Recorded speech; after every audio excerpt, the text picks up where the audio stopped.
Welcome to the International Connection. This is the electrified voice of Bob Marshall.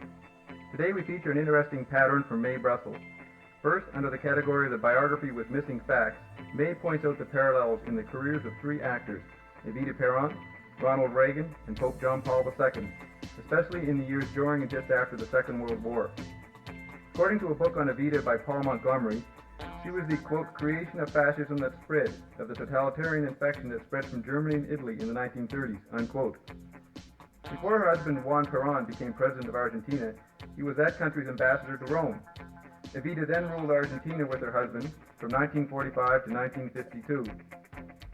During that period, having risen from poverty herself, she played the dual role of helping the poor and the labor unions, while privately accumulating great wealth with the help of Nazi advisors from Germany, including Martin Bormann, whom it is alleged she smuggled into Argentina.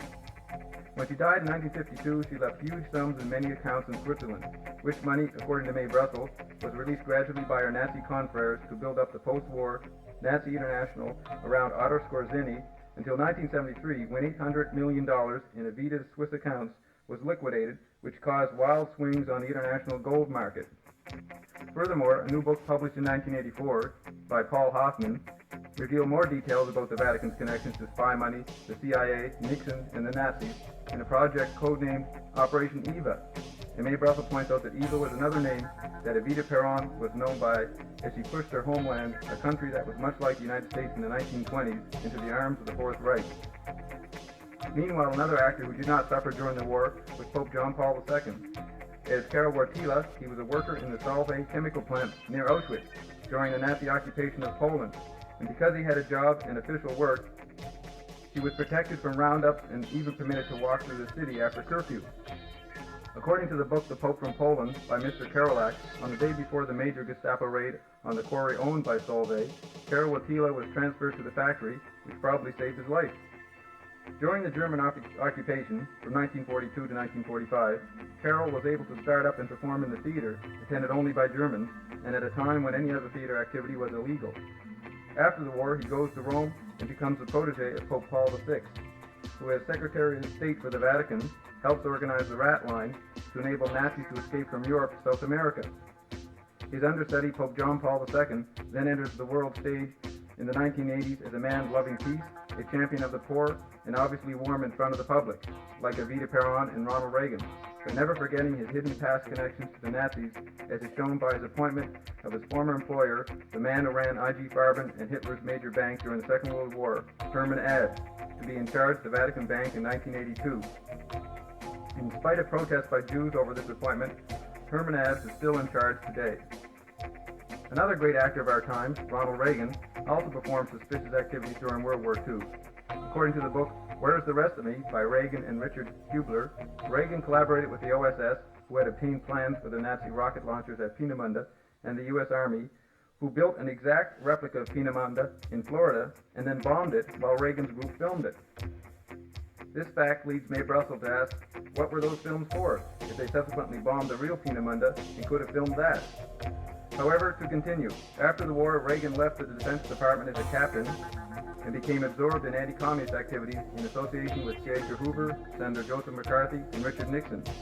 But according to a book by Donald Freed called The Secret Life of Ronald Reagan, he kept these connections secret and joined the left-leaning anti-fascist Screen Actors Guild as a cover while working with the right.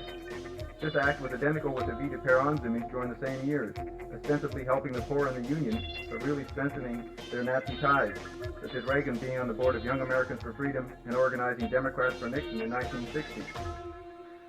So, to tie the three careers together, to illustrate how they played roles to suck the masses in, and that their public policies are not conservative but fascist, May Brussels points to Reagan's new relationship with the Vatican. President Reagan has established diplomatic recognition of Pope John Paul II's Church for the first time in over a century with the appointment of Archbishop Ecology as the Vatican's ambassador to the United States. Ecology, having formerly been ambassador to Argentina during the period when its military junta murdered thousands of dissidents. This junta was propped up by Nazis and their billions of dollars, originally released from Evita Peron's Swiss bank accounts, whose coffers were filled during her husband's regime, he having been ambassador to Rome with strong connections to a church who helped the Nazis escape to Argentina and whose own bank is now run by Hitler's former banker.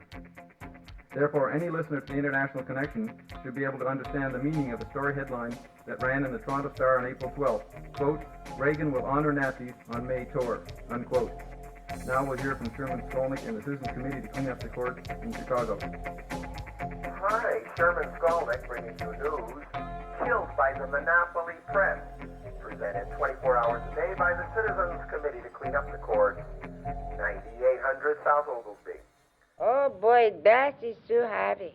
So, Bob Marsh, if you're listening, Mike has this to say for you.